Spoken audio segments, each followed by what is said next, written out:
I'm here to introduce our speaker, Roger Walsh. He graduated from Queensland University with degrees in psychology, physiology, neuroscience, and medicine before coming to the U.S. as a Fulbright scholar. And when he got here, then he passed licensing exams in medicine, psychology, and psychiatry.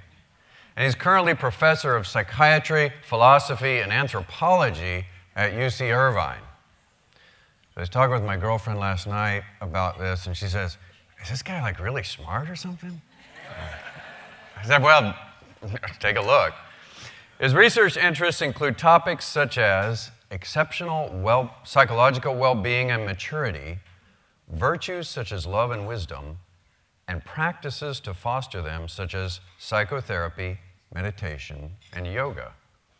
He's deeply concerned about our contemporary ecological and global threats and their psychological roots. This guy's published a ton of stuff too. His research and writings have received over 20 national and international awards and honors. His teaching has received 1 national and 7 university awards. He's a University of California Distinguished Writer and Outstanding Physician. His books, and you might have seen some of them out on the book table, include Paths Beyond Ego, Essential Spirituality, the 7 Central Practices, and The World of Shamanism. He recently edited the modestly titled book, The World's Great Wisdom. And then here is, to round it all out, he was formerly a circus acrobat. This is all true. He held, and maybe still holds, a world record in high diving, and recently graduated from the San Francisco Comedy College, and then had an extremely brief, and this is his writing, unsuccessful career as a stand-up comedian. I consider Roger a great friend, even though I have only known him just less than a year. In approaching him last year about this time to see if he would speak at this conference. But what I found when I went to meet him and talk with him is a very kind individual and a very smart individual as well. So I really look forward to hearing from Roger about everyday learning. Let's welcome Roger Walsh.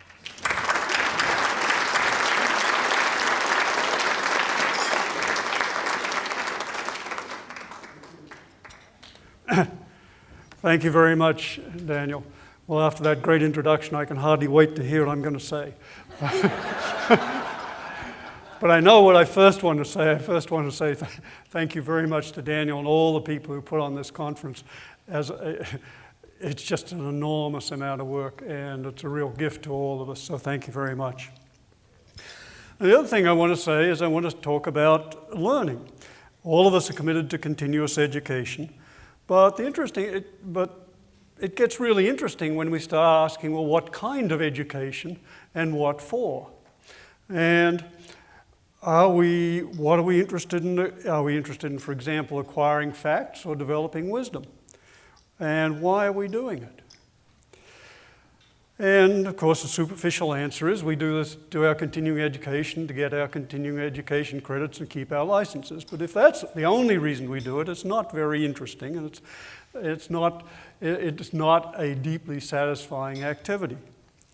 And deep answers really reflect and express our fundamental goals and aspirations and life questions. Because whether we recognize it or not, all of us have some central existential questions or sacred questions that really guide and direct our lives.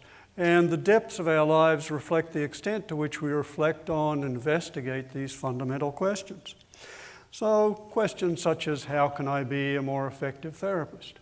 Or even more deeply, how can I be an effective healer? Or how can I be an optimal instrument of service? Or maybe for some of us it's, how can I love more fully?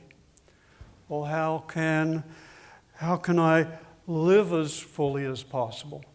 Or perhaps it's the perennial question of, What's a good life? So many of us have reflected on these questions personally and professionally. And if we look at the area of the domain of, for example, psychotherapy, which many of us are working in, or counseling, or consulting in various ways, initially our profession assumed that what would make us more effective therapists would be better techniques and more knowledge. And as we went through school, and basically what we got was we got lectured and taught facts and techniques. Yet the research consistently shows that the most important factors for effective counseling, therapy, consultation are much more the human qualities and the qualities that we bring ourselves into the consulting room, and the qualities and capacities of our clients. And perhaps above all, the thing which accounts for most variance of all is the quality of the relationship between us. So now the question becomes, how do I hone myself to become an optimal instrument of healing? And that leads to some very interesting questions about what exactly we're doing and what are we. For example, as counselors, as consultants, as therapists, are we technicians or midwives? What's the appropriate metaphor for what we're doing? Because it leads to very different assumptions and perspectives on what and how we're doing it. Are we experts or fellow explorers? And are we better served by acquiring facts or wisdom? And more generally, do we need knowledge and techniques, or rather capacities and virtues such as love and compassion and integrity? Now, do we need to learn more or grow more?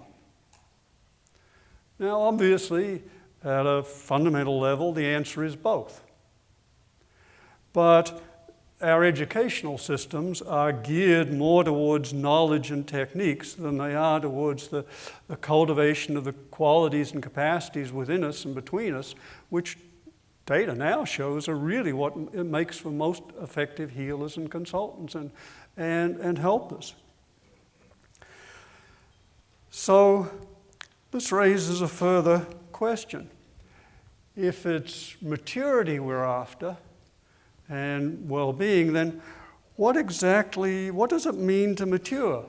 And it's interesting that as a profession we have much more information about psychopathology than psychological health.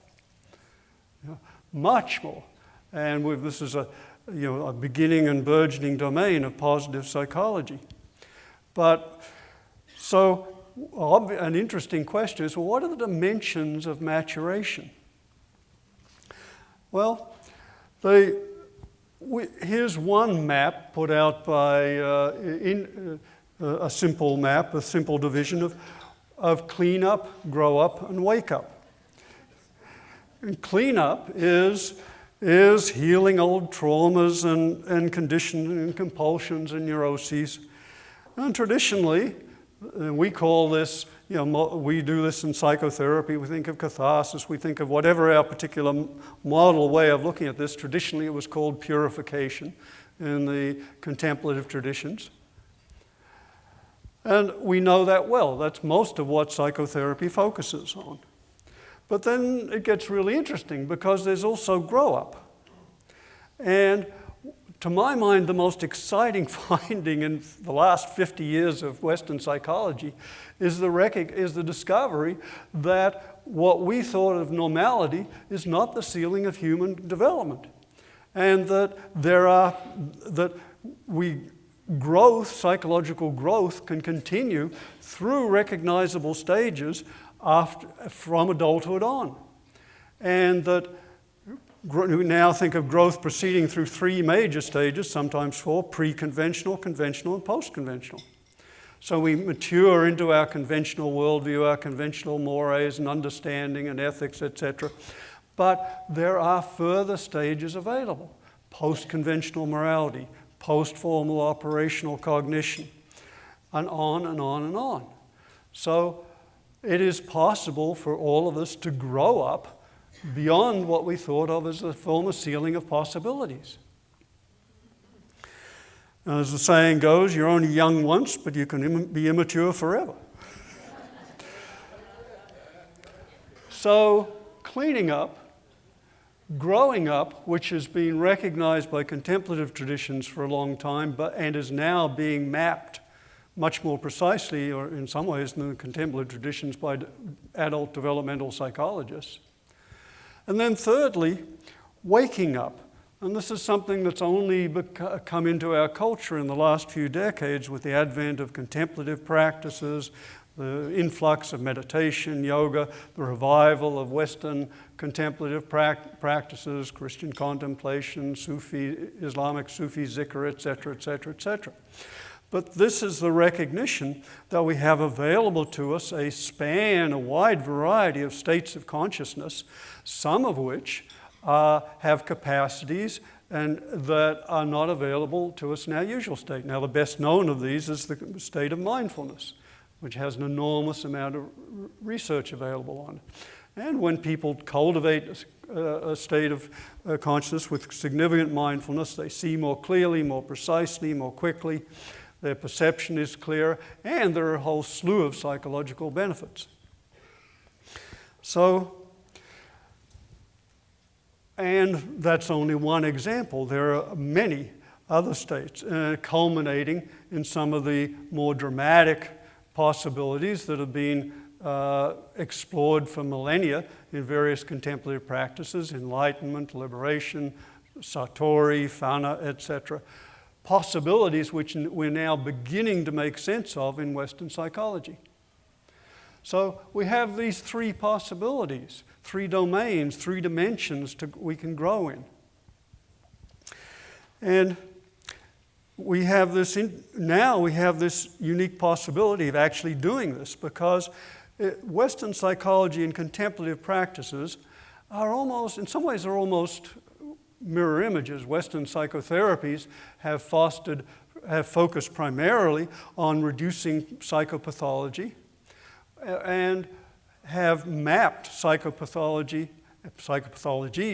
in intricate detail and come up with very precise, increasingly precise therapies for dealing with them. The Western contemplative, but we've had very little until recently on growing up and almost nothing on waking up. The contemplative traditions are almost the mirror opposite. They have very little on dealing with psychopathology. They're not good on that at all. They are not panaceas. They can be helpful, but they're not panaceas, and they don't have the maps for dealing with psychopathology. But what they do have is a lot of information and a slew of practices for fostering growing up and waking up. So if we begin to integrate these, and this is one of the fascinating possibilities of our time, now that for the first time in human history we have all the world's contemplative practices and their psychologies and philosophies available to us, is begin to synthesize these and see if we can come up with a full spectrum map of human possibilities and growth. So, let me just ask, how many of you here have a contemplative practice of some kind? Okay, about half. Great. Maybe more. Excellent. So this is going to be easy. Good. So what I want to do today is to try to integrate both psychological and contemplative ideas together. And I've been practicing and researching a wide variety of spiritual and contemplative disciplines over the last couple of decades. My late wife, who was the psychologist Frances Vaughan, who died a year ago, used to call me spiritually promiscuous. But it was a form of promiscuity she could handle, so it was fine. Others, no. So, and I actually just last weekend got out of a month-long silent meditation retreat, so it's like, oh, all you people talk. So we have both a last count over 400 schools of psychotherapy. We have multiple contemplative practices. How can we begin to put them together? Well, let's acknowledge first off that both have some limitations, and one of the limitations is, if you're doing psychotherapy or consultation, you usually only see someone once or most twice a week. And that's, there are 112 hours in the waking week, so that's a lot of hours where people aren't being necessarily helped. And if you do a couple of hours of meditation a week, that's great, but there are an awful lot of other hours in the week.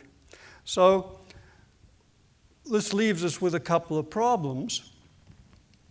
One of them is the so-called problem of generalization. That is, getting new behaviors and ideas and possibilities to generalize out of the consulting room or off the meditation cushion into life.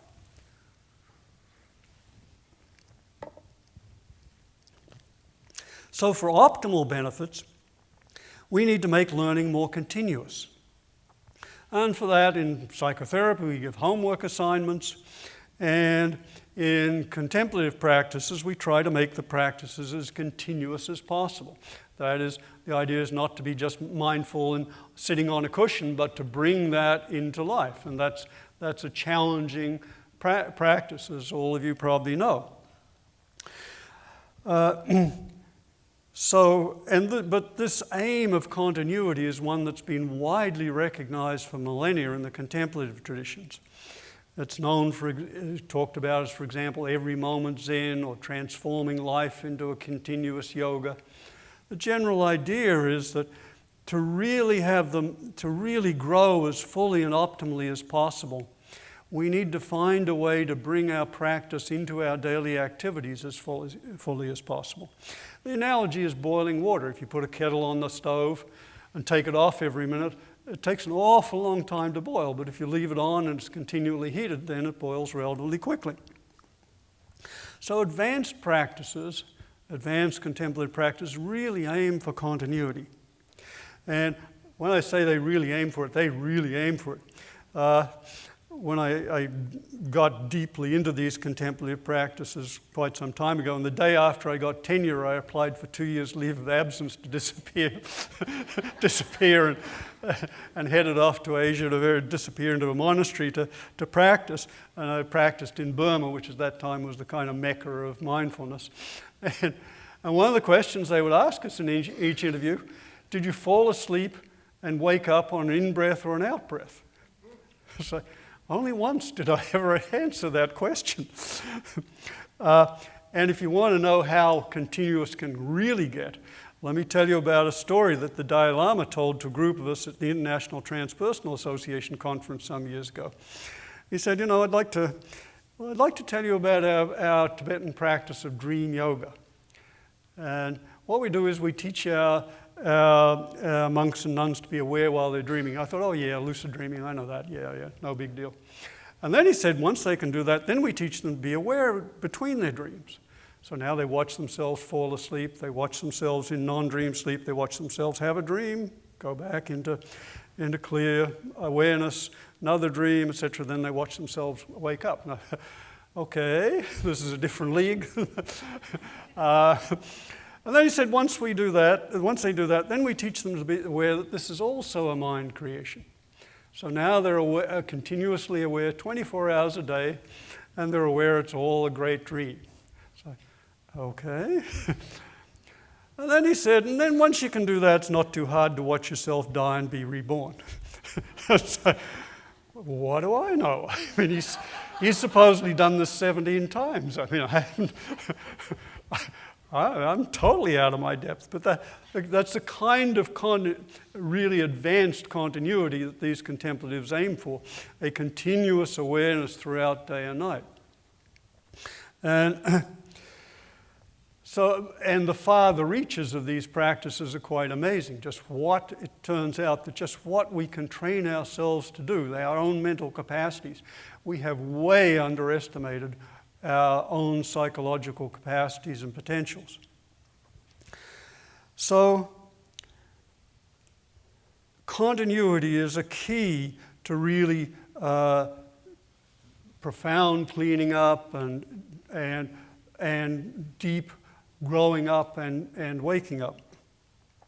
Now, while all these contemplative traditions emphasize continuity, there's one practice in particular that specifically focuses on it. And that's a particular kind of yoga called karma yoga. Now,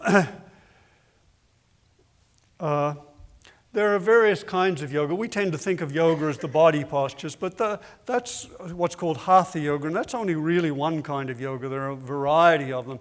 There are bhakti yoga, which focuses on the cultivation of love. There's jnana yoga, which cultivates wisdom and discernment and uses that to peer through illusions and see profoundly and deeply into ourselves and into reality. And then there are meditative yogas. There's karma yoga, and karma yoga is the one that I want to focus on today and integrate it with psychology, because this is the yoga that focuses on using our daily activities and work in the world as a growth process and practice.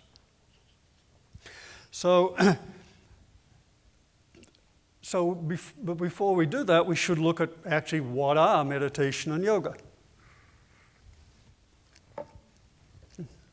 So we can come up with the definitions here. And basically, meditation is a self-control strategy which focuses on introspection, refining attention and perception, with the goal of fostering psychological well-being and maturation and the cultivation of specific beneficial capacities.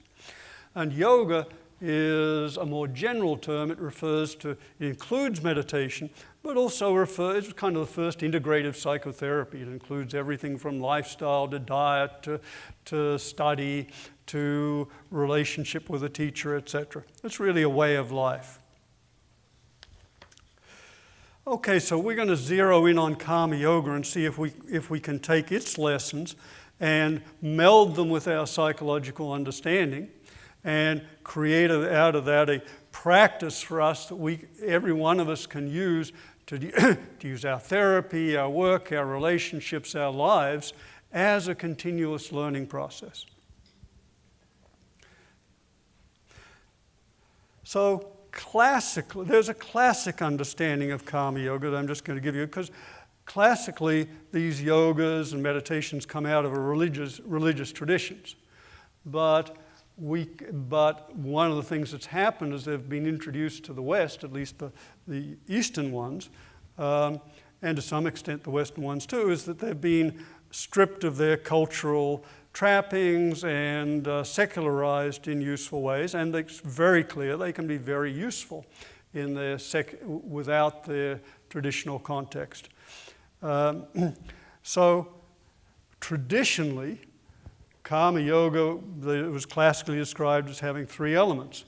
You would offer your work or your activity to God, a Brahman, and then you do the work as impeccably as possible. And here's the knife edge which makes karma yoga such a profound, growthful practice.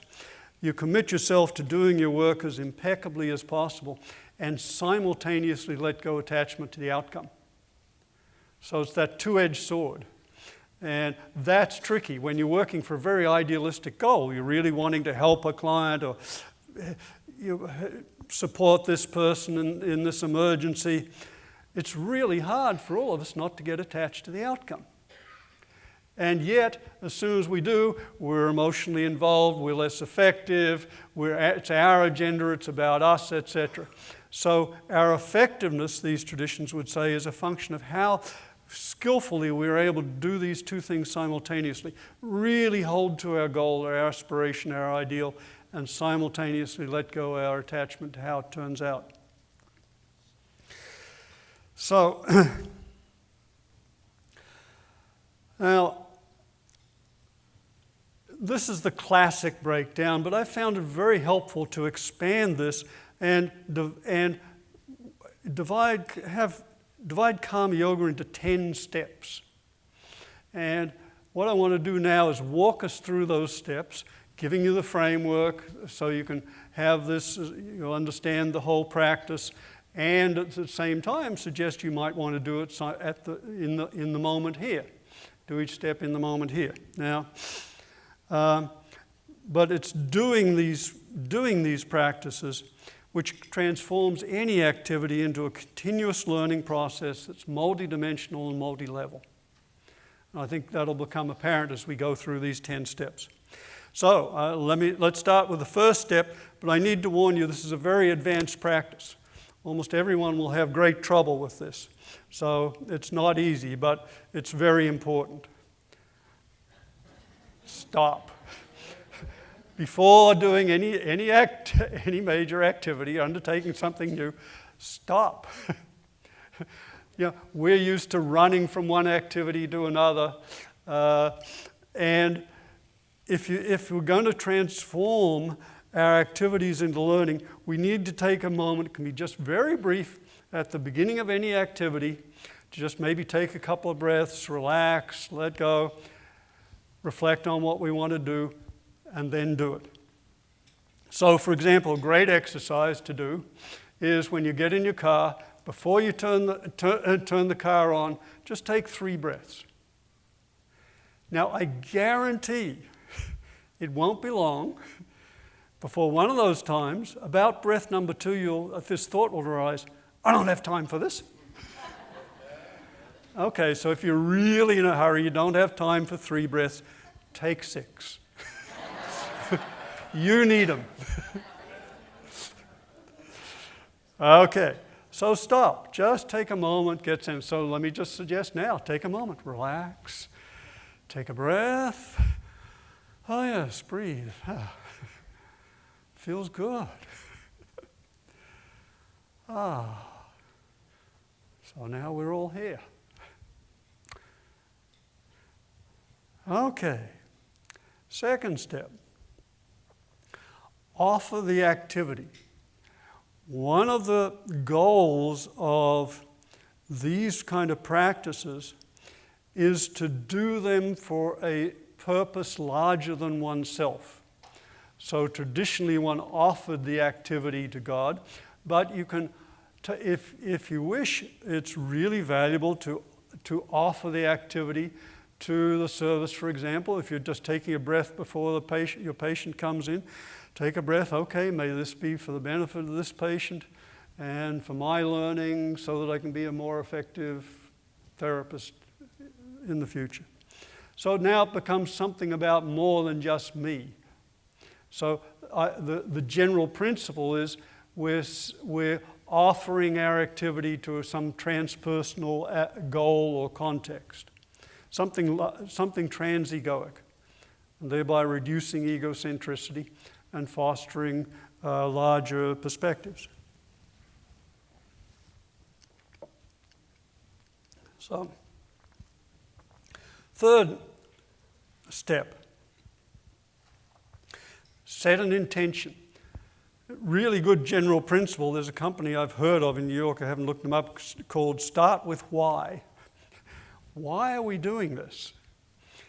And it's a really great question, because the purpose we accord to any activity determines its meaning, its significance, and many aspects of its outcome. Now, to really get all the benefits of this, it's valuable to know something about the hierarchy of needs.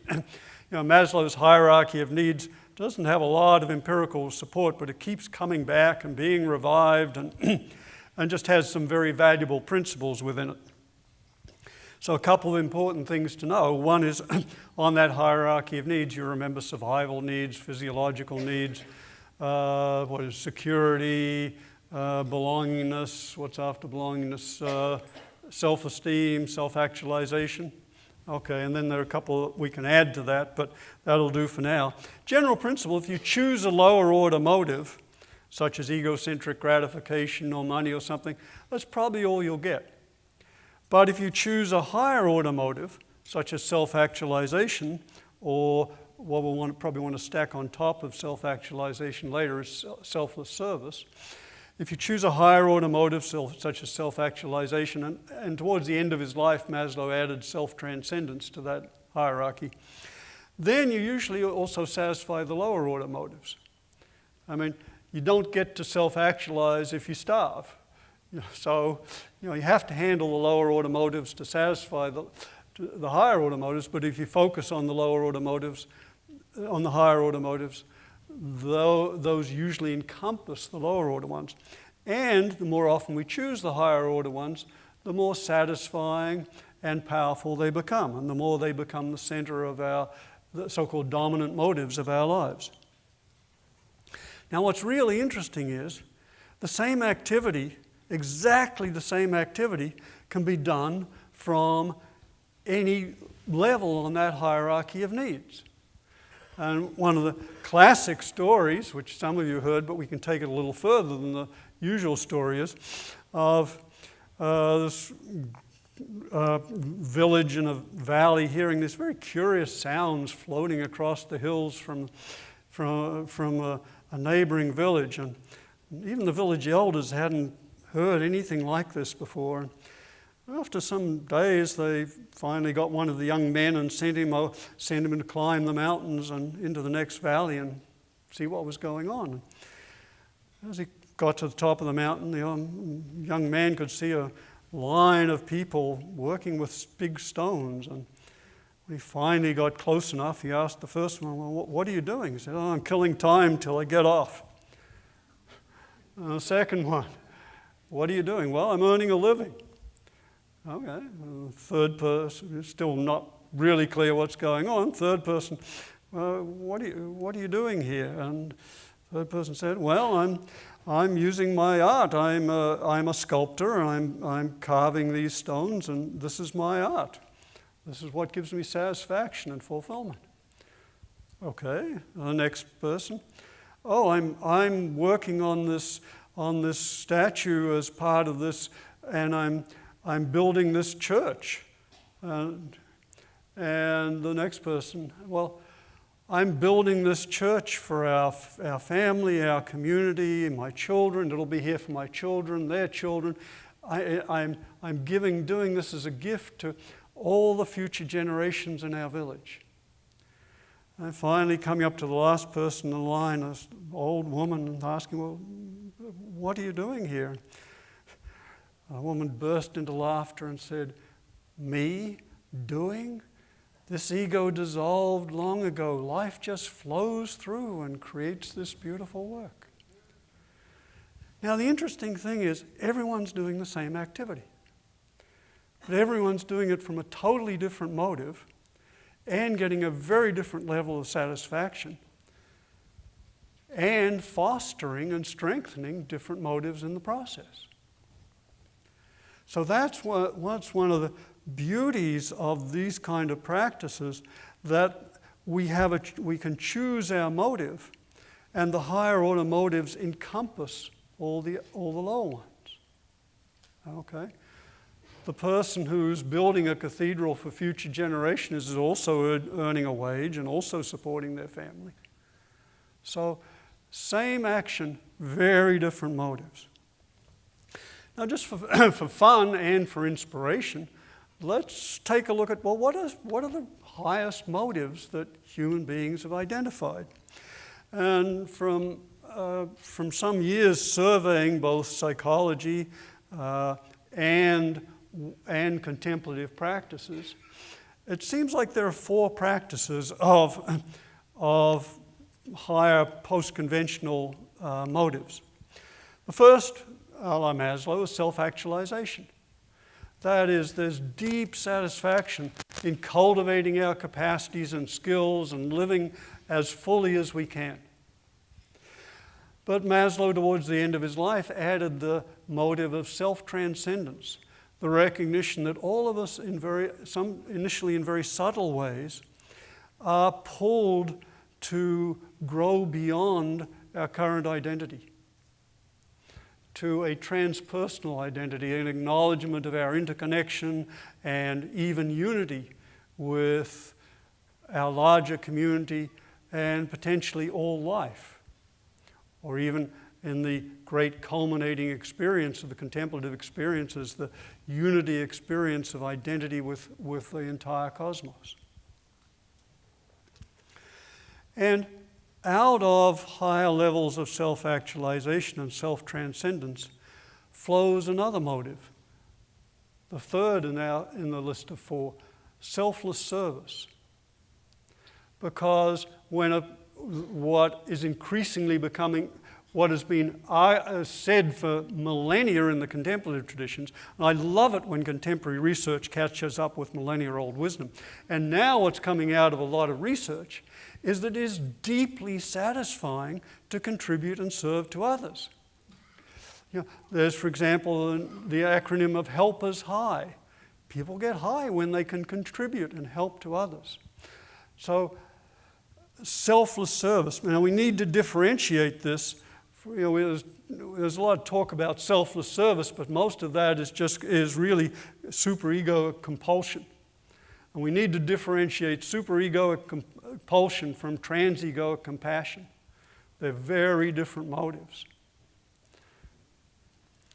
And finally, across contemplative traditions, and hinted at in some of our psychology, is egoless spontaneity, where at the higher levels of psychological maturation and in transcendent states of consciousness, what happens is a effortless flowing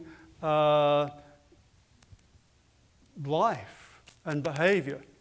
We get an intimation of this in the description of flow experiences, but flow experiences are actually a little, that's not the full potential. Flow experiences are trance-like. One tends to lose context and get lost into the activity, but there's also the possibility of retaining full awareness and out of one's transegoic experience, just allowing life to flow through one. And this is recognized across multiple traditions. So now we know the possibilities for different motives. Interesting question is, what do we want to choose? What motives do we want to choose for our activities, for doing therapy, for consulting, for administrating? And of course, we can select different motives at different times, but again, for fun and inspiration, let's just look at some of the very highest aspirations, motivational aspirations. Let's look, for example, at the Buddhist idea of the bodhisattva. This is the ideal motive in a large part of Buddhism. And the bodhisattva is a person who dedicates themselves to mature and awaken as fully as possible, to develop their capacities as fully as possible in order to optimally heal, help, and awaken all conscious creatures. So it's a profound aspiration, maybe one of the most profound aspirations the human mind has ever conceived. And it includes all these four higher motives. It includes self-actualization, developing skillful capacities and skills in order to be able to help people. It involves self-transcendence and awakening.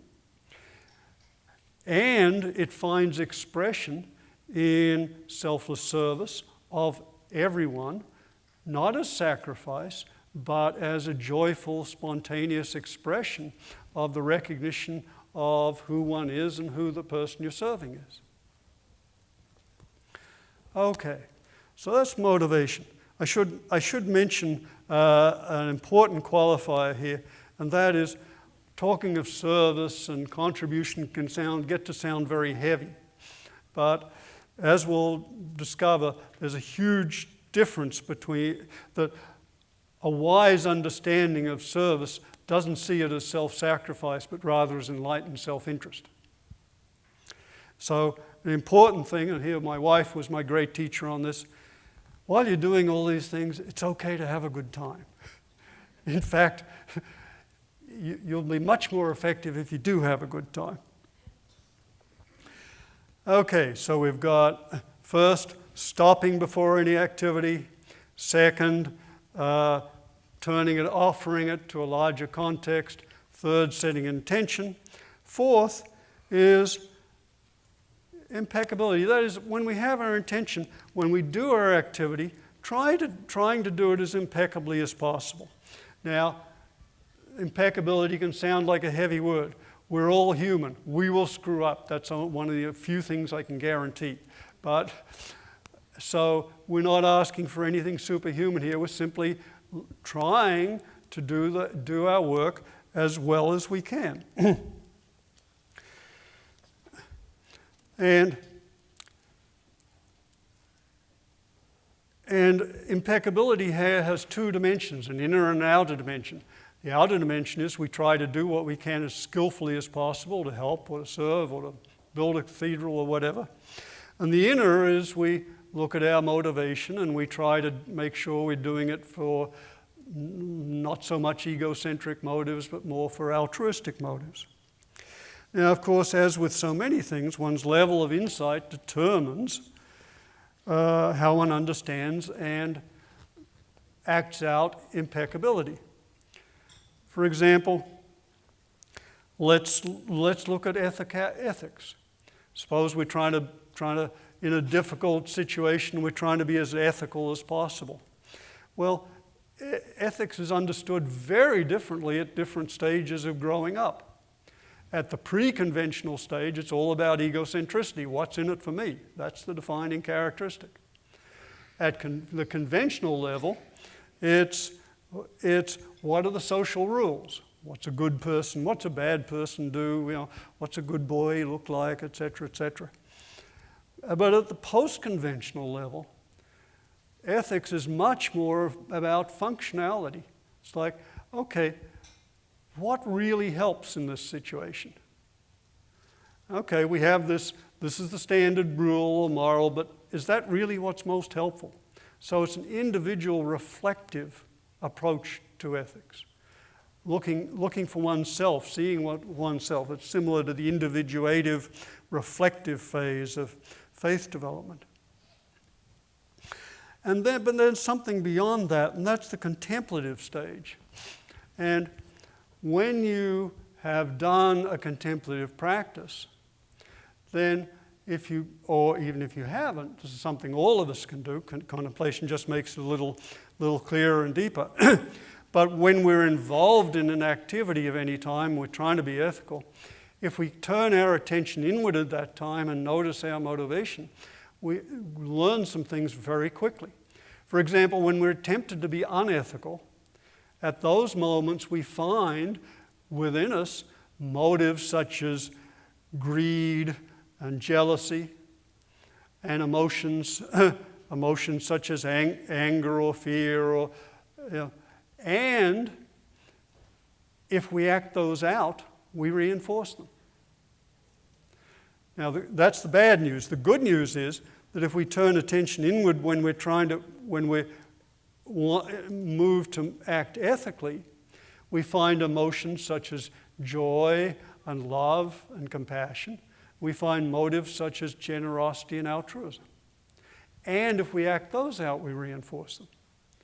So, very different understanding of ethics at these four developmental levels. Pre-conventional, it's what's in it for me. Conventional, what's a good person do? Third, what works? And fourth, okay, I can see what this does to my mind when I'm ethical and unethical. And when you see this, when you move into a contemplative level of understanding ethics, then you understand that ethics can also function, in addition to being an optimal way to relate to people, it functions as a mind training discipline, that ethics is a win-win way of living, and is not a sacrifice but enlightened self-interest. So let me just ask, what would it look like if, let me just ask, step back one and let me ask, okay, what motive would you like to adopt for today? You're going to be meeting a lot of people today. We've talked about the whole spectrum of motives. We've talked about some of the higher order motives. What motive would you like to adopt for the day with all these interactions you'll have, all the things that will happen? We have a choice.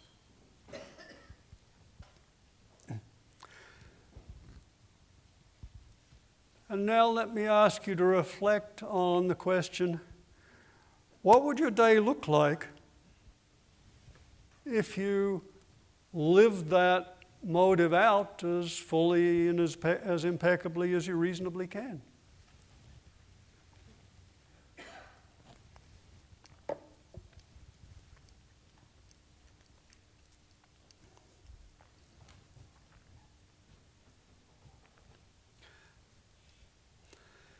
Okay, so we stop,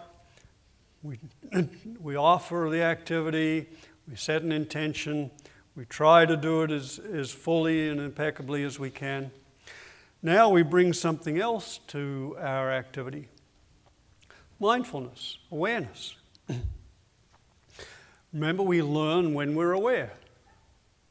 Therefore, we want to bring as much awareness as we can.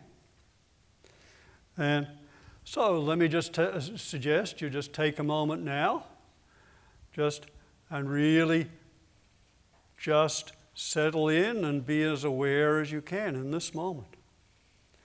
Be as mindful as you can of your experience. And what do you notice that was formerly subliminal? You notice a telephone going off. Okay.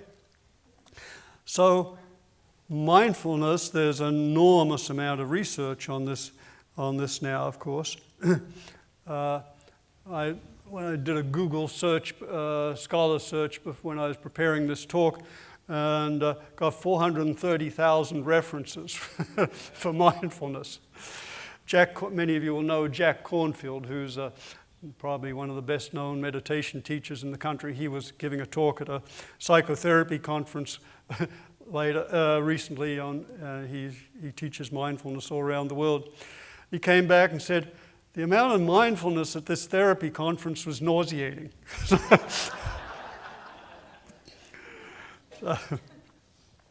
Now, one of the things that mindfulness does, which is very valuable, and I should say, meditation is, of all the interventions we know for enhancing, for their benefits, the only one the only intervention for therapists which has so far been demonstrated to enhance their therapeutic outcome with their clients is meditation.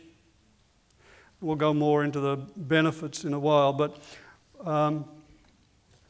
one of the benefits is that when you're aware, you're more able to respond sensitively and skillfully in the moment to another person. And the psychotherapy researchers call this appropriate responsiveness. And moment by moment, appropriate responsiveness, sensitive to the moment, to the person, how they're feeling in this moment, is turned out to be one of the keys to effective therapy. It's an intuitive sensitivity to what's most helpful and appropriate in each moment. And actually, this is almost exactly what practical wisdom is. And so, probably worth our while just taking a look at wisdom. And what is wisdom? Well, wisdom is deep insight and understanding of oneself and the central existential issues of life. Relationship, mortality, suffering, meaning, purpose, etc.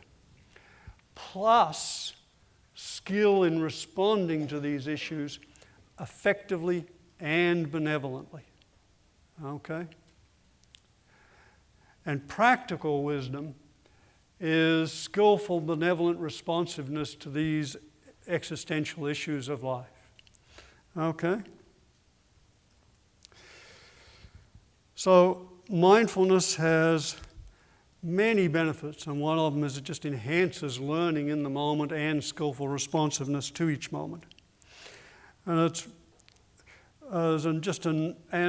It's a form of awareness, and as Fritz Perls, the founder of Gestalt therapy, said, awareness in and of itself is curative. So meditation and mindfulness in particular, just because it's the most research, but meditation in general, it just brings a lot of benefits. In fact, many studies now show that meditation cultivates a large number of the qualities that are key to being an effective psychotherapist. Accurate empathy, which was key for Carl Rogers. Calm, psychological maturity. Perceptual sensitivity, for example, the capacity to pick up micro emotions that just flit across people's faces. In fact, advanced meditators have now bested the group of people who were formerly the best people in the world at recognizing micro emotions, who were, anyone know? CIA agents. Okay. In fact, advanced meditators have now demonstrated 12 capacities which psychologists previously thought were impossible. For example, lucid dreaming, the capacity for being aware of one's dreams. You know, it used to be thought that that was just not so. Even lucid non-dream sleep, as I talked about with the Dalai Lama, the capacity to remain aware throughout the night. Control of the autonomic nervous system, perceptual sensitivity. And of course, so these practices have many benefits, which it's not to say they're always easy and or fun, but they are, like any growth discipline, they have their challenges. And Tom Greening, who lives in LA here, he's retired, he was the editor of the Journal of Humanistic Psychology, wrote the following poem. I contend my life's complete. I don't need no damned retreat. Meditation is a chore, mostly a colossal bore. Life is short, why sit around pretending that you are profound? I am sure I never will lay and waste my life just sitting still, but I fear that I will rue, seeming far less wise than you. So that's another perspective. So again, in these meditation practices, which enhance karma yoga, continuous learning, the challenge is to bring the mindfulness or awareness into more and more activities, and that benefits from, for example, a daily practice, and particularly from a meditation from retreats, despite what Tom Greening had to say. But retreats can be challenging, and the very first retreat I ever went on was with Ram Dass, who many of you will know as Richard Alpert. He was famous for getting kicked out of Harvard for the psychedelic research, and Tim Leary went on to jail and other places. Richard Alpert went off to India and found a guru and came back as Ram Dass and became one of the great meditation teachers of our time. And my first retreat was with Ram Dass. I went like 2 days after I finished my psychiatry training. I went to my first meditation retreat. On the last day of the retreat, we're doing yoga. And there are 100 people doing yoga. In the middle of the room, this guy suddenly begins to cry, and then to weep, and then to wail, and then to yell, and then to scream at the top of his voice. And the person who's leading the yoga session says, how wonderful, a breakthrough. Sometimes we wait lifetimes for this. I've just finished my psychiatry training. I'm used to shooting people like this up with antipsychotics. I think one of us is crazy here. But what do I know? This is my first meditation retreat. And there are 100 people this retreat standing around this guy who's wailing and screaming and thrashing and flailing, going, Om. I'm in the background going, I don't know. But finally they figure out, well, actually maybe this isn't a breakthrough. Maybe it's a breakdown. So go and get Ram Dass, and I think, far out. I'll get to see how Ram Dass works with someone who's having a psychotic break. He'll probably come in and go into an altered state and match this guy and then tune to him and talk him out of it. So I pushed my way to the front of the room, and Ram Dass came running in and leant over the guy, and the guy bit Ram Dass's stomach and wouldn't let go. And Ram Dass said, he needs to be tranquilized.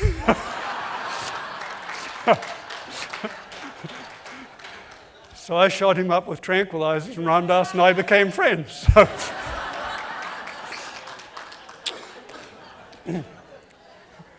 So it was not how I was expecting it to go, but you always learn new things. And I was inspired enough eventually to go on more retreats. And eventually, after I got tenure, a couple of days later, I requested a leave of absence and headed off to Burma. And to my great surprise, within 48 hours of arriving Burma, I found myself on Burmese television. Now, I can think of a number of reasons why I would appear on Burmese television. Perhaps my extensive knowledge of different contemplative practices, or my wide, deep knowledge of the world's religions and cultures, or my profound humility, or which I hope to be world famous one day. But eventually it dawned on me slowly that I was actually there as an example of a heathen who'd seen the light and come to Burma to be saved, which was true, sort of. So 2 days later, they took us to see the head teacher, Mahasi Sayadaw, who was this great sage who was reputed to be a fully enlightened person, and there are not a lot of those around. So they filed us into this huge hall, and there at the front was Mahasi Sayadaw on the stage sitting in meditation. And in those days I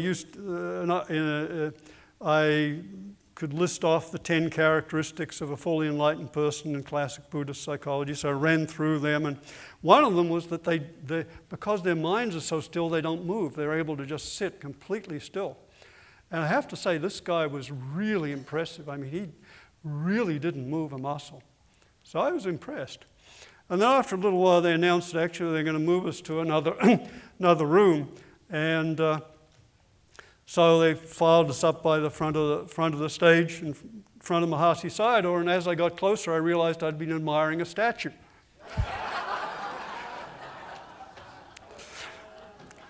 So it was not an auspicious start to this, and it didn't get much better. It was hard. It was hot. Food was so spicy. My quality control was, could I get the first mouthful down without gagging? It was like, but it was what it was. You learn what you can, but it wasn't easy. And eventually, after 6 weeks, I had this profound breakthrough. You know, sometimes you wait a long time for these. For me, it took 6 weeks of difficult practice. But it was just very liberating and freeing, and just an insight which just changed everything for me there. And I still remember I was doing walking meditation outside, walking very slowly and mindfully. And as my foot was in midair, this thought arose: I don't have to stay here. I could go home. So I turned around and started packing. It was very liberating. So then a few months later, I was at a talk by Ram Dass. And if any of you heard Ram Dass, he has this way of making these ordinary things sound incredible and profound. He was talking about his time in Burma. I was talking about having these profound experiences and openings and awakenings and this. And this thought arose: wow, I've got to go to Burma. And next thought was, wait a minute, I was there, it was awful. So, retreats have their pluses and minuses, but they can be very, very powerful. But the general principle behind all this is it's really valuable to have a meditation practice. And again, remember, meditation is now the most researched of all psychotherapies. and has the widest range of applications of any therapy. So it's, the data is just crystal clear now. And so to build this as a kind of, to have this capacity of ongoing awareness benefits enormously from a daily practice and from some retreat experiences. Okay, so we bring awareness to the practice. We've stopped, we've offered the activities, we've set an intention, we're trying to be impeccable, and we're bringing awareness or mindfulness to each moment as fully as we can. Next step, number 6. Use that awareness to explore your reactions as you're doing your work and doing your job.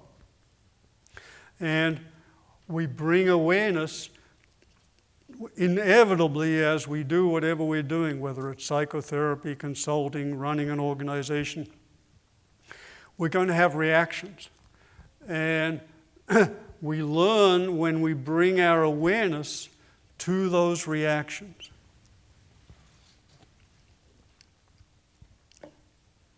We look, for example, about our reactivity to how's this turning out. There may be anxiety or hope. There may be reactions to other people, anger, frustration with them getting in our way. There may be egoic appropriation, feeling proud if it's working well. And we may run up against our limiting beliefs, our psychological blocks and barriers. So we work with these. And we can either work with them therapeutically, kind of investigating them, releasing, or we can just bring awareness to them, knowing that if we bring awareness to them, they will unfold and release in their own time. So we work with, and we can always step back to a larger perspective. That's another skillful stance to problematic reaction. So, for example, if we're feeling anger, we can step back to a larger perspective. You're really angry with this person. You wish they were dead. Be patient. Yeah. Well, that's all you have to do. And my favorite story about anger, there's 2 psychologists talking to one another, and one said, I was having dinner with my mother the other day, and I made this horrible Freudian slip. I meant to say, Mother, would you pass the peas, please? And instead I said, you bitch, you ruined my life!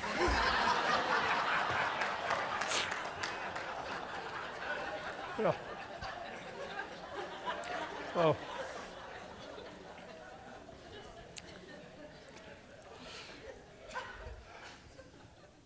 And one final context on anger, I mentioned that Ram Dass went to India and found a teacher, a guru. His guru was named Neem Karoli Baba, and Neem Karoli Baba wasn't big on anger. And was repeated to Ram Dass the importance of letting go his anger. And Ram Dass said to Neem Karoli Baba once, well, can't I even use anger to teach? And Neem Karoli Baba put his face right up and close to Ram Dass and said, no!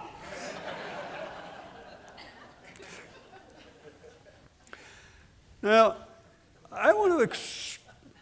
now, there's another reaction which is very common. And it's guilt. And I want to explore what may be a very controversial suggestion here. But it's an important one for us to reflect on. This is something I'm kind of exploring and would be interested in reactions.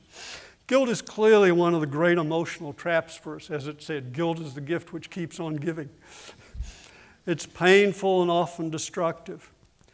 And how many times have we seen people in our offices who are tormented by guilt from something they did years or even decades ago?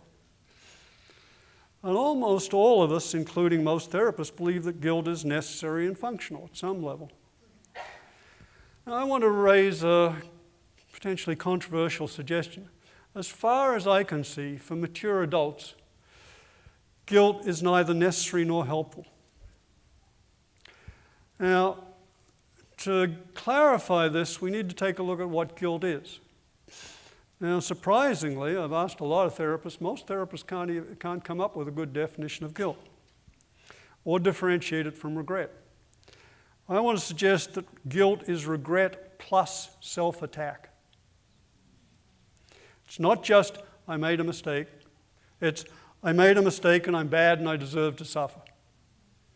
Well, beware, the mind will create as much suffering as we believe we need. And if we believe we deserve to suffer, we probably will. And most people believe they need guilt or they'd run amok. In other words, the belief in our need for guilt is founded on an assumption of lack of self-trust, that I can't trust myself. Well, I want to ask, who is it who's so ethical they're willing to make themselves guilty and suffer in order to be ethical? You know, it's a very paradoxical and curious situation. So I just invite you as psychologists to explore this possibility in your clients and yourselves, that for not kids, but for mature adults, guilt just may not be necessary or functional. But as long as we believe we need it, we'll have it. So it's a very important limiting belief to investigate and explore. So we explore our reactions to each thing. Next, among our reactions, we want to particularly, as a key element of Karma Yoga, identify and release our attachments, especially to outcome. Now, I'm using attachments here in the sense of craving or addiction, as distinct from simple desire. And what separates them is, if a simple desire, you want something, you get it, wonderful, you don't get it, oh well, too bad. But if you're attached, if you crave it, you don't get it, you suffer. Well, this is simply a contemporary restatement going back over millennia, most succinctly summarized in the Buddha's second noble truth. First one is, there is unsatisfactoriness, pervades a large part of life, and the cause of our suffering is craving. The third noble truth is, suffering can be relieved or alleviated or even extinguished by alleviating craving. Now, what's interesting is there's a very precise relationship between negative emotions and attachment craving. For example, we fear we won't get what we're attached to. We become anxious when we don't know whether we'll get what we're attached to. We become angry when someone gets in the way of us getting what we're attached to. We become jealous when someone else has what we're attached to. And we become depressed when we give up hope of getting what we're attached to. So if you look very closely, here's a hypothesis for testing in your own lives and work. Whenever there's suffering, look for the underlying attachment. Once we understand this, once we understand that underlying psychological suffering is an attachment, a craving of some kind, it opens a whole new realm of possibilities for working with painful emotional states. For now, we understand that psychological pain is just like physical pain. It's a feedback signal calling us to pay attention, saying, pay attention, there's attachment here. And painful emotions now are opportunities for insight and understanding. In fact, painful emotions, from this perspective, are either, and I'm talking about psychogenic pain, I'm not talking about, say, the pain, horrendous pain of a major depressive disorder, or a manic depressive disorder, something like that. But psychological pain, they're either symptoms or opportunities depending on our attitude. So let me ask, have there been any attachment, has there been any psychological discomfort of any kind this morning? And if so, what's the underlying attachment?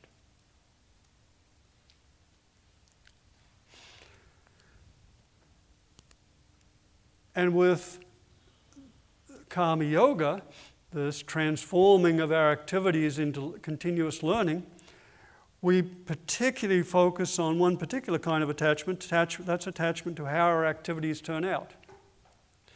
And when we're working very hard for some idealistic goal, when we're really trying to help a client, when we're really trying to get this organization flowing, it's very hard not to get attached to the outcome. But it's also really problematic. In fact, Freud discovered it very early. He called it furor sanandi, translates as the rage to cure. And he said this is one of the traps for psychotherapists. So what transforms activities into this kind of profound learning and relinquishment of attachment is this noticing the distress, looking for the underlying attachment, and working to release it. Now, this is also congruent, this letting go attachment to how things turn out is also congruent with a larger perspective. Because contemplative traditions would say that reality is far vaster and more profound and mysterious than we can comprehend. And at some level, we don't know what's best. And the classic story of this is the Taoist farmer who's the only person in his village with a horse. And everyone says, oh, how fortunate you have a horse, you can help. He helps you plow, you can produce so much more food. And one day the horse runs away. Oh, how sad, how terrible, you lost your horse. Well, the farmer says, I don't know. Then the horse comes back with a wild horse. Now he has 2 horses. Oh, how lucky, how wonderful, how fortunate, you have 2 horses. Oh, well, who knows, don't know. And then the farmer's son tries to tame the new horse and falls off and breaks his leg. Oh, and everyone's so sad. Oh, how terrible, what bad fortune. The farmer, oh, don't know. And then the army comes through and dragoons all the young men into the army. There's only one son who's left. It's the son with a broken leg. So it's like, oh, you're so fortunate. Your son isn't going off to war. Don't know. Now, we could fill the rest of this talk with this story, but you get the general principle. Reality is far larger and more vast than we can predict. So this is called predictive humility. We really don't know how things should turn out, so that's a useful way of beginning to relinquish our attachments to how things do turn out. And if you want any further motivation for letting go attachment, just consider how they affect the quality of our relationships. When we walk into a group, if we're attached to power, we immediately scan the room to see who's powerful, who's powerless, and then how do we cozy up to the powerful and ignore the powerless? Or at worst, how do we kiss up and kick down? Or if we're attached to sex, then we walk into a room, we immediately see potential partners, potential competitors, and the irrelevant. As my wife used to say, God gave men a brain and a penis and only blood enough to operate one at a time. And it's just hard to have an authentic and ideally I-thou relationship when we need something from people. We're attached to getting something from them. And finally, one thing on letting go attachment to outcomes is don't expect thanks for your good works. If you're able to feed everyone and end world hunger, the first thing that will happen is someone will complain about the service. And if you really want to do this in advanced level, the context for advanced practice of this and other yogas and practices is intimate relationship. And if you want feedback, you'll get so much feedback. And as my wife said, Roger, only one of us can afford to take you seriously in this relationship, and it's not going to be me. So we work to release attachments, and then we come back to our advanced practice, we stop. We take a moment at the completion of the activity to reflect on the whole experience and see what we can mine from it, what we can learn. Take some time to breathe, relax, notice any emotional residue, because there will be some. This is why it's so important to take breaks between therapy sessions. It's a very intimate relationship, the therapeutic or counseling relationship, and we pick up emotions from the people we work with. If we don't take time to clear them, guess who gets them from us? Well, the next client. This is emotional contagion. You know, my wife, Frances Vaughan, was a very well-known author and excellent psychotherapist, and she could see, I can only see about 3 people max in a row, and then I start to get fuzzy. She could fill most of the day, but if she didn't take a lunch break, I could tell within a few minutes her walking in the door. Yeah. So I invite you to take a moment to breathe, relax,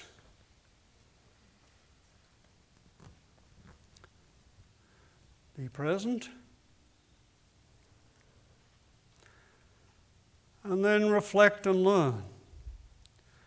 What have we learned from this activity? What have we learned about ourselves, about doing the activity effectively? What have you learned in this last hour?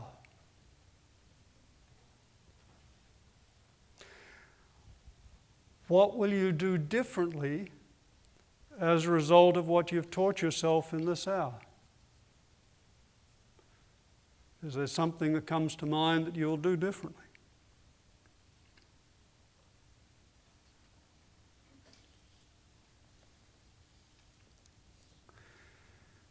What did you learn about your attachments and aversions? About yourself? What can you learn about the mind?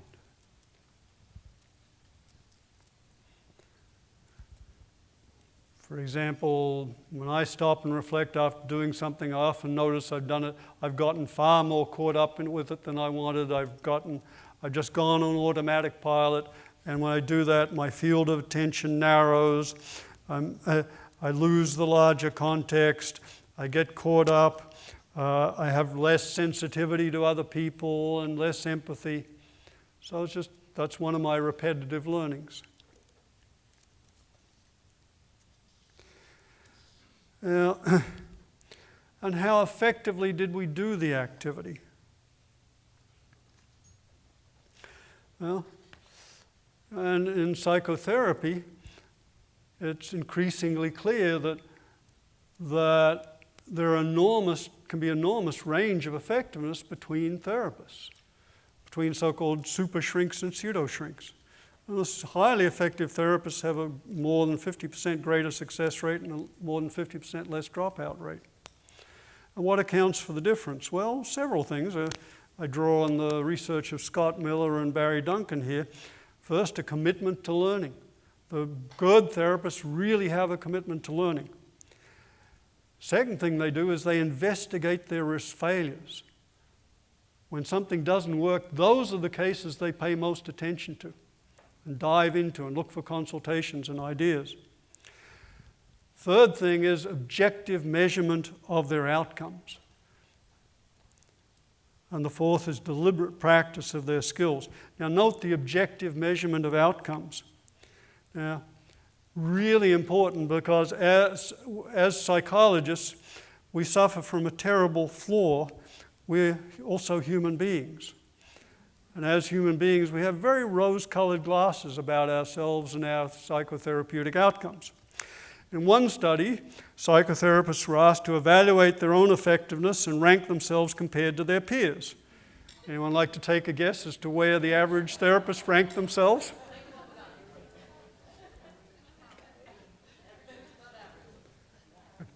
Average therapists rated themselves at the 80th percentile. 4% of therapists ranked themselves as average. 0% rated themselves below average. Now, those of you who are good at math may be able to figure out there's a problem here. And equally problematic is the research is clear that most therapists don't improve much over time as compared to almost any other discipline, whether it's sports activities or any number of things. And it makes sense. We don't get feedback. We don't we usually do it in work in offices without any kind of feedback. So it's really, this is one more reason why it's important to have objective measures. But fortunately, there's also a field now on research on expertise. And the expert on experts is Anders Ericsson, who edited the Cambridge Handbook of Expertise. And their data across fields is very clear that the things that really make masters in any field, including psychotherapy, you've got to be able to measure. You've got to have some measure of how you're doing. And our own estimation is not good enough.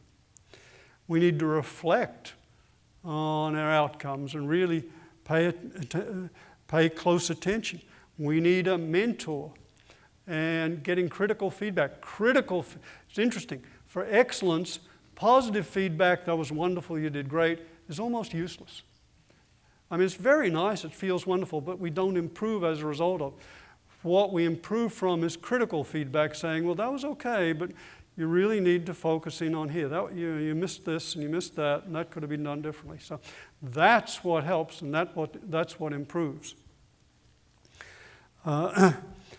And we need to engage in deliberate practice, and deliberate practice is a very particular kind of practice. It's focusing on one particular aspect of our behavior that needs improvement, repeating it multiple times, maybe filming it, videotaping it, and getting feedback. And with that, we can expand our capacities significantly. Those are the keys, it turns out, to expertise in any field, including therapy. So finally, we've stopped, we've reflected and learned. One more step. Share the benefits. Now here's a paradox. In Karma Yoga and contemplative traditions in general, there's a recommendation that after you do your activity, you set an intention to share the benefits that you've gained with everyone, or even to give them away. Now that sounds kind of paradoxical. You've worked very hard, you've brought mindfulness to this, you've investigated. Why give them away? It's based on a very profound understanding of the way the mind works, that what we intend for another, we tend to experience ourselves. If we intend happiness and well-being for others, that's what we feel. In fact, for the meditation practices for cultivating, for example, love or compassion, one of the most important, valuable practices you do is simply recite and intend throughout the day. For example, for developing loving kindness, may you be happy, joyous, loving, peaceful. May everyone be joyous, loving, happy, peaceful. And if you do that continuously, I spent several months, but the first month I did this.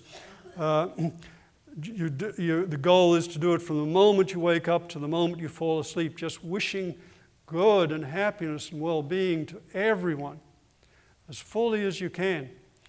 And it can become an incredibly ecstatic experience. And that was literally the most ecstatic month of my life, just wishing well for all beings. Until you do these practices, very hard to have any sense of just how ecstatic it can be to wish well for all people.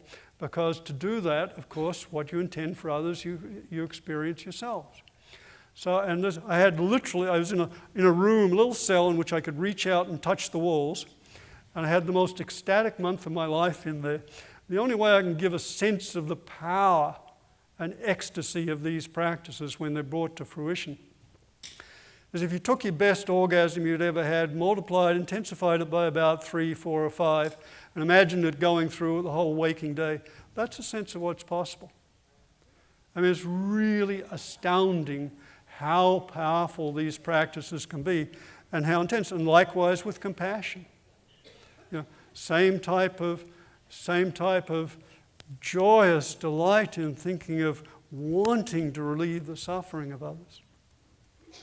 So the last step then is just taking a moment, okay, and just wishing or intending, okay, may these benefits be given, extend, shared with everyone.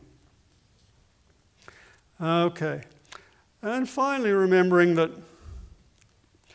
the more we learn, we don't end up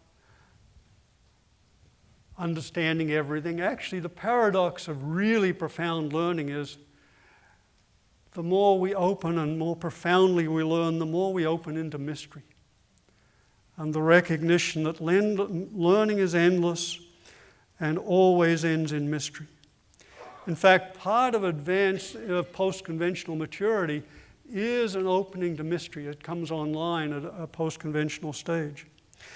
And it's important to notice that we tend to think of not knowing and mystery as suggesting there's something wrong with us.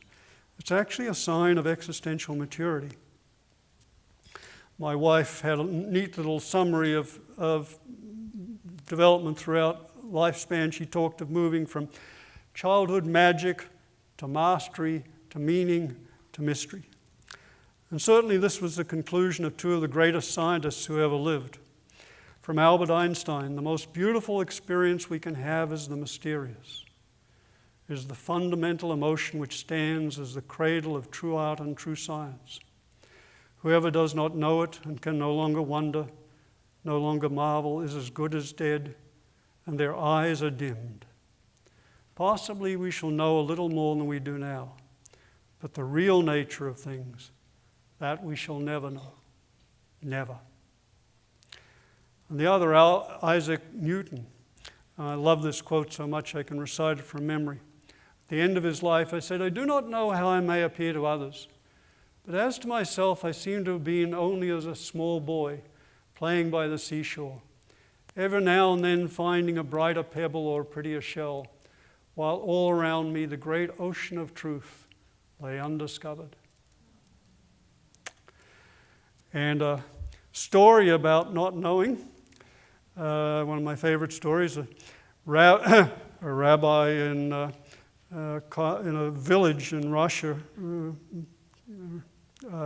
quite some time ago, crossing the village square one morning and running into the village Cossack, and Cossack was kind of in a lousy mood and said, "Hi, Rabbi, where are you going?" Rabbi said, "Don't know." Cossack said, "What do you mean you don't know? Every morning you cross the square, you go to the tabernacle, you go to pray. You're trying to tell me you don't know what you're doing." You grab the rabbi and hauled him off to the village jail. And just as he was about to throw him in the cell, the rabbi said, "See, you just don't know."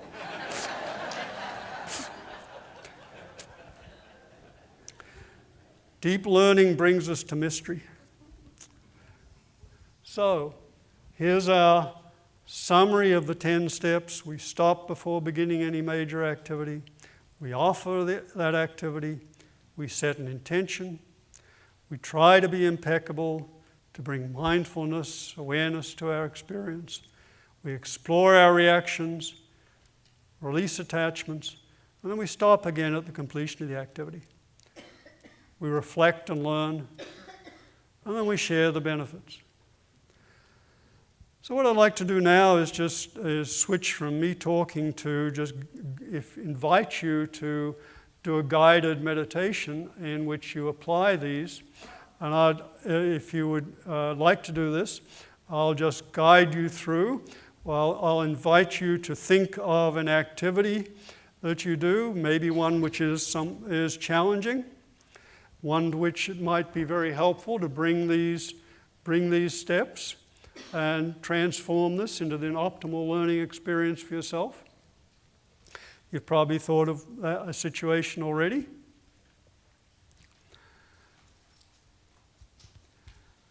And then I'll invite you to go to the first step and just stop and relax and breathe.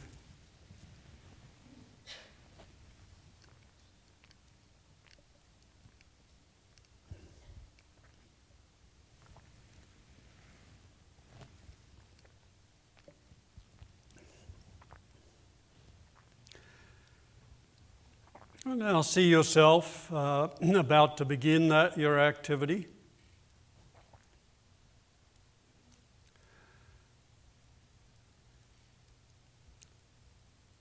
And take a moment to offer it to a larger context. Perhaps offering this for the benefit of your clients or your community or even the organization or society or even all humankind, the planet.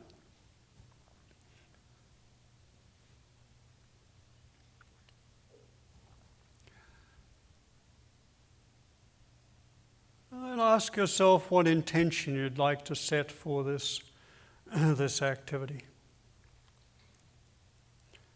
What motive would you like to have as your underlying motive for doing this?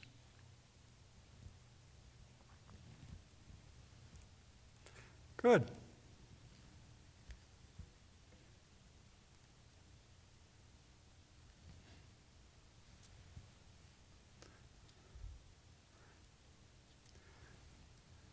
And now see yourself doing this as fully and effectively as you can.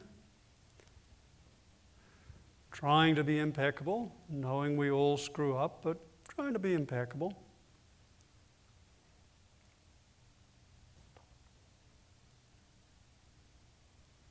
See what that looks like.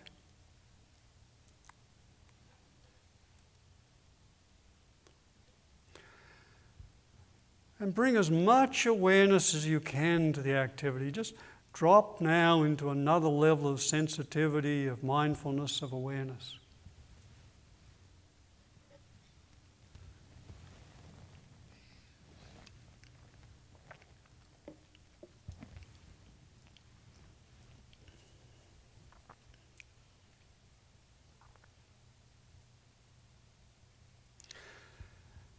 And as you're doing the activity, bring that awareness, that sensitivity to your reactions. How do you feel? What emotional reactions are you having? Reactions of any kind.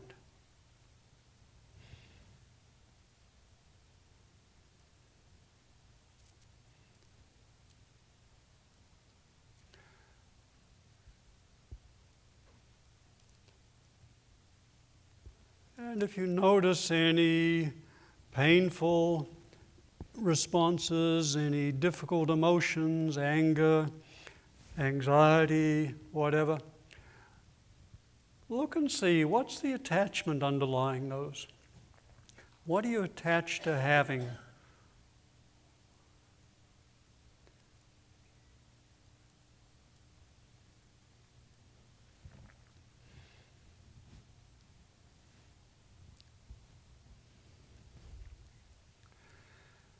And see yourself coming to the completion of the activity.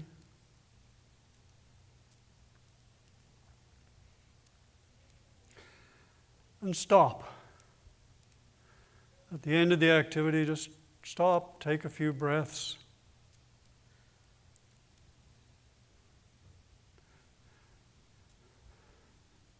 Now look back over the activity.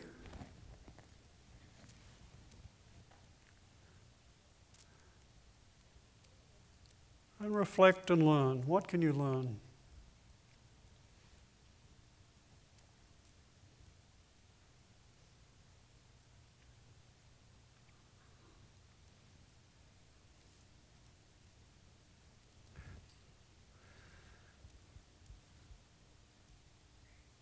And offer the benefits. May whatever I've gained be shared with, given to all people.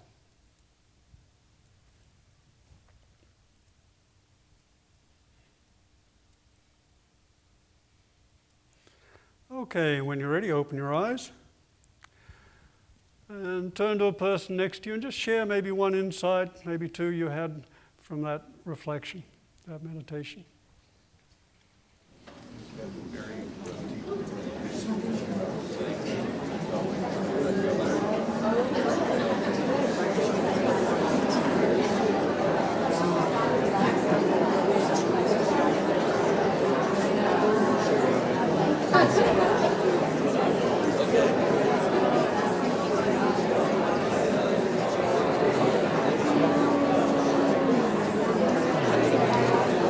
Let go of that.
Okay, begin to bring that to completion.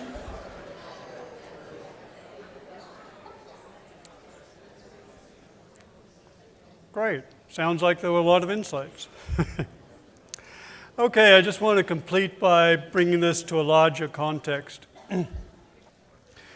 We've talked about the application of this continuous learning to our work in the world, but we live in an extraordinary time, and a time which will determine the fate of our species and our planet. And you know the problems, everything from our toxic politics and infighting to ecological disruption and resource depletion and pollution and population explosion and poverty and weapons of mass destruction. I don't need to reiterate those, and of course the one which gets most attention, global warming. Clearly, for the first time, our very survival as a civilization and species is at stakes. Yet there's also something unique about this time in addition, and that is, for the first time in history, every one of the major threats to our survival and well-being is human-caused. And that puts an entirely different perspective on it, of enormous importance for us as psychologists. Because our global problems are human-caused, that they are reflections of our individual and collective psychological immaturities and pathologies, and social and cultural pathologies too. And so great is our technological power that the state of the world now reflects the state of our minds. And what we call our global problems are actually global symptoms. We're in a race between consciousness and catastrophe. And we need to clearly address both the state of the world and the state of our minds. We need to work to heal our toxic politics, to care for the environment, and to reduce nuclear stockpiles, etc. And as psychologists, we recognize we also need to address the factors within us and between us which caused these problems in the first place. And the crucial question which comes up whenever we reflect is, what can I do? And even more deeply, what's the most strategic thing I can do? And to answer this clearly, we need to recognize there are two different kinds of questions. There are knowledge questions and wisdom questions. Knowledge questions, is it raining outside? Take a look, no, end of question. But wisdom questions are like koans. Every time we ask them, they have the potential for taking us deeper into the issue, deeper into ourselves, deeper into reality, and to unveil new possibilities. So the question of what's the most strategic thing I can do is a koan that each of us hopefully will live with for the rest of our lives. And as psychologists, we'll be trying to do three things simultaneously: to relieve the external social and global problems, to relieve their inner sources, their psychological roots, social, psychological, cultural, and trying to learn and grow in the process so as we can bring the most mature and effective responses possible. Therefore, a crucial requirement for our contribution as psychologists is to foster our own learning and growth. And how do we do this? Well, continuous learning, karma yoga. In doing that karma yoga, we go into ourselves to go more effectively out into the world. We go out into the world in order to go deeper into ourselves, until inner exploration and outer service become inseparable. So in conclusion, we live in a time of unprecedented challenges and opportunities. Never before have we had the power to imperil our species and our planet. But never have before have we had the power to heal our species and to bring all people to new levels of well-being and prosperity and maturity. The choices our generation make will decide whether we leave behind us an evolving civilization and a fertile earth, or a failed species and a plundered planet. Because for the first time in history, we have the power to do both. Our world is in grave, grave trouble. But our world also rests in good hands, because actually, it rests in yours. Thank you.